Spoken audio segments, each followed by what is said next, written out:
எங்க இருந்து வந்திருக்கீங்க? நாங்கள் தேவனால் அனுப்பப்பட்ட தூதர்கள். இந்த கிராமத்தில் உள்ள மக்களுக்கு பரலோக ஆதார் கார்டு வழங்க வந்திருக்கிறோம். 1 மணி நேரம் தான் இருக்கும். என்னது, 1 மணி நேரம் தான் இருப்பீங்களா? அதுக்கு முன்னால உங்களை கொஞ்சம் தொட்டு பார்த்துக்கலாமா? அதெல்லாம் அப்புறமா பார்த்துக்கலாம். முதல்ல நான் சொன்ன வேலையை செய். இப்ப பாருங்க, ஊரையே கூட்டிடுறேன். சாரா, லிலி, சஞ்சி, எல்லாரும் இங்க வாங்கடி. நம்ம ஊருக்கு பரலோக ஆதார் கார்டு கொடுக்க அங்கு மேல இருந்து தூதர்கள் வந்திருக்காங்களாண்டி.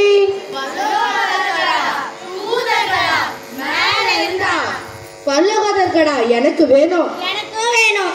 உங்க 2 பேருக்கு மட்டும்தானா? எனக்கும் வேணும். இங்க ஆதார் கார்டு வாங்கறதே கஷ்டம், இல்ல பரலோக ஆதார் கார்டா? எனக்கும் வேணும். என்னை பார்த்தா ஆதார் கார்டு கையிலே தூக்கி கொடுத்துருவாங்க. சும்மா எங்கடி, ஆதார் கார்டுக்கே சொந்தக்காரி நான் தான். போதும் போதும், இப்படியே பேசிட்டு இருந்தா தூதர்கள் போய்விடுவாங்க. வாங்கடி, எல்லாரும் போலாம்.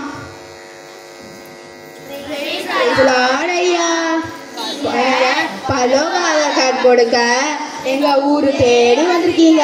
மிக்க மகிழ்ச்சி ஐயா. பரலோக ஆதார் கார்டா? கொடுங்க கொடுங்க, வாங்கிட்டு போயிட்டே இருக்கோம். ஆமா, இந்த பரலோக ஆதார் கார்டு எதுக்கு ஐயா? கைவேலை இல்லாத நித்திய மாளிகையில் நிரந்தரமாய் சுதித்து வாழ்வதற்கு. சரி, இப்ப போய் உட்காருங்க. ஒவ்வொருத்தரா வாங்க. சொல்ல தட்டுவோமா? வணக்கம் வணக்கம் வணக்கம்.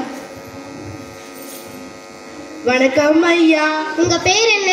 என் பேர் சாரா பூங்காவனம். ஆனா எங்க வீட்டுக்கார என்ன செல்லமா சாரு சாருன்னு செல்லமா கூப்பிடுவாரு. என் பேரு ரஞ்சி. எங்க மாமியாரு ரஞ்சி குட்டின்னு செல்லமா கூடுவாங்க. எங்க பேர் லிஸ்ட்ல இருக்குமா? உங்களுக்கு பரலோக ஆதார் கார்டு கிடையாது. நீங்க எப்பவாச்சும் ஏழைங்களுக்கு உதவி செஞ்சிருக்கீங்களா? நீங்க தெருவில் போகும்போது எத்தனை பேர் உங்ககிட்ட உதவின்னு வந்து கேட்டிருப்பாங்க. அவங்களுக்குலாம் உதவி செஞ்சீங்களா? ஒருவேளை சாப்பாடு யாருக்காச்சும் வாங்கி கொடுத்தீங்களா? நாங்க உதவி செய்யலையா? உங்களுக்கு பரலோக ஆதார் கார்டு கிடையாது. வெயிட்டிங் லிஸ்ட், போய் உட்காரு. வணக்கம் ஐயா. உங்க பேர் என்ன? என் பேரு லிதியா. ஆனா எங்க ஊரே என்ன லிதின்னு பாசமா கூப்பிடுவாங்க. என் பேரு ஸ்வீட்டி. ஆனா எங்க தெருவே என்ன ஸ்வீன்னு அழகா கூப்பிடுவாங்க. உங்களுக்கு பரலோக ஆதார் கார்டு கிடையாது. நீங்க எப்பவாச்சும் கோயிலுக்கு போயிருக்கீங்களா? எப்ப பார்த்தாலும் பீச்சு, பார்க்கு, சினிமான்னு இதே இடத்துல தானே நீங்க சுத்திட்டு இருக்கீங்க. உங்களுக்கு கடவுள் பக்தியும் இல்ல, தெய்வ பயமும் இல்ல. அதனால உங்களுக்கு பரலோக ஆதார் கார்டு கிடையாது. வெயிட்டிங் லிஸ்ட், போய் உட்காரு. வணக்கம் ஐயா. பரலோக ஆதார் கார்டு கிடைக்கும்னு மிகவும் ஆவலாக உள்ளேன். எனக்கு கண்டிப்பாக கிடைக்கும் நினைக்கிறேன் ஐயா. ஒரு நாள் கிறிஸ்தவளே, ஓய்வின்றி சீரியல் பார்ப்பவளே, இணையத்தில் திருடி போல் நுழைந்து நேரத்தை வீணடிப்பவளே, இறை அறிவை உணராதவளே, மனம் திரும்பு. உனக்கு ஒரே ஒரு தவணை கொடுக்கப்படுகிறது. இயேசு கிறிஸ்துவை அண்டிக்கொள். பெண்ணாடை தரித்து கம்பீர தோற்றமாய் நிற்கும் தேவனால் அனுப்பப்பட்ட தேவதூதர்களாம். உங்கள் வார்த்தைகளை கேட்கும் போது இருதயமோ படபடக்கிறது, மண்டையோ குடுகுடுக்கிறது, தொண்டையோ அடைக்கிறது. அப்படி இருக்க இயேசுவின் நியாய தீர்ப்பு எப்படி இருக்குமோ நினைக்கும் போதே கொஞ்சம் நடுநடுங்குகிறதே. என் பெயர் இல்லையோ? உனக்கு பரலோக ஆதார் கார்டு கிடையாது. வெயிட்டிங் லிஸ்ட், போய் உட்காரு.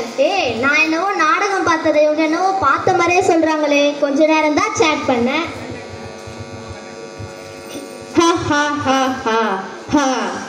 என்ன சிரிப்பு? வெள்ளை தலைவர்களே, உங்களுக்கு வணக்கம். நீங்க சரியா சொன்னீங்க, இவங்க யாருக்குமே கிடைக்காதுன்னு. மாலா இருக்கிறாளே, மினுக்கட்ட லிதியா இருக்கிறாளே, ஐயோப்பா பொறாமக்காரி. ஸ்வீட்டி, பேருதான் ஸ்வீட்டி, ஆனா வாயில வருமே பேட் வேர்ட் சபப்பா, கேட்கவே முடியாது. ரோசி, வார்த்தையெல்லாம் ஊசி, எல்லாரையும் குத்தி கிழிச்சிரும்.